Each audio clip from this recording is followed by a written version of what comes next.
a founding partner at American Truckers United, Shannon Everett.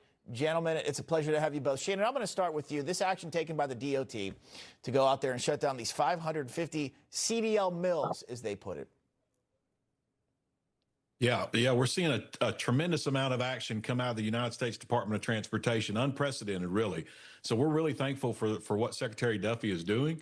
He's really focused on the issuance of these licenses, both by the DMVs and through these training schools. I think what most of the listeners would be shocked to know is that there's been an effort over the last 6 to 10 years to really reduce the standards for the issuance of these commercial driver's licenses.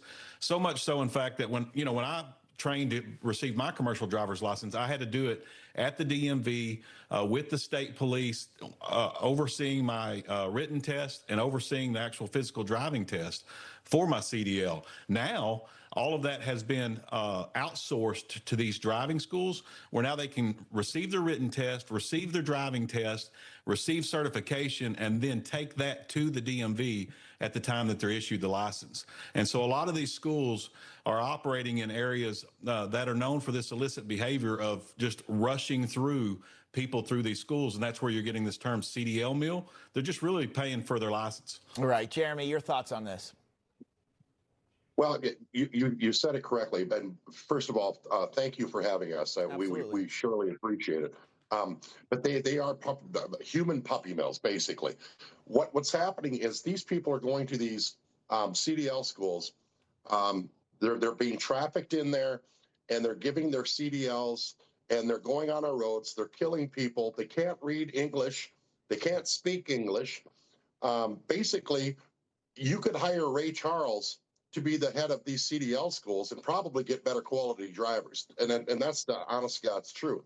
And I'm not trying to make any fun of anybody, but we have a big problem in this country, and it goes all the way to DOT numbers.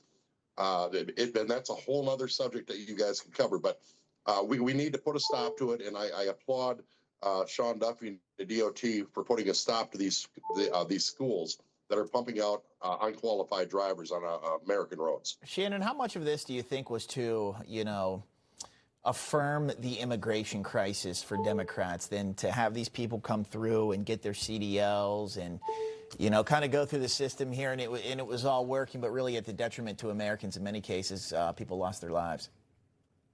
Well, I think they definitely had to put the people to work that they allowed to come across the border. All of these licenses that are being issued in all of these CDL mills are primarily located next to these sanctuary cities. And so definitely we believe that that's had a big role in it. But the question everybody really needs to be focused on is who are the shippers and who are the brokers tendering the loads to these drivers. And we need accountability on the people who are profiting from this. And if we'll steer that attention instead from the driver to the profiteers, then we'll quickly get to the bottom of this and get a quicker resolution, I believe. Well, we got to have safety on the roads. Jeremy, do you think there's been cases where maybe preferential treatment has been given to illegals over American truckers to be able to get out on the road and earn like a nice wage here? This can be a great career and opportunity for American citizens, Jeremy. No, I agree. I think there has been preferential treatment, and it's all goes back to Democrat policies. What we need to focus on right now is our safety on our roads to keep all of your family safe. My family, your family, everybody safe. And these sanctuary policies are killing people, literally killing people on our American highways. And that's what we've been fighting against for at least for me for the last 10 years.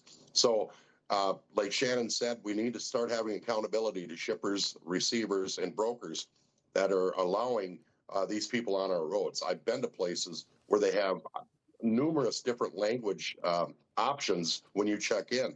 That should not be an option. There should be one option only, and that's English. If you cannot write in English, how do you read road signs, warning signs on the highway, warning people that traffic has stopped up ahead? You don't. So this has got to stop. Yeah, you can't. You can't operate an 80,000-pound vehicle if you can't understand English in the United States. And that was one of the big issues that happened down in Fort Pierce, Florida, when he made that U-turn. The guy didn't even know what he was doing. So, all right, got to leave it there. Jeremy, Shannon, I appreciate you both coming on. Thank you. Thank you for having us. We appreciate you. Okay, still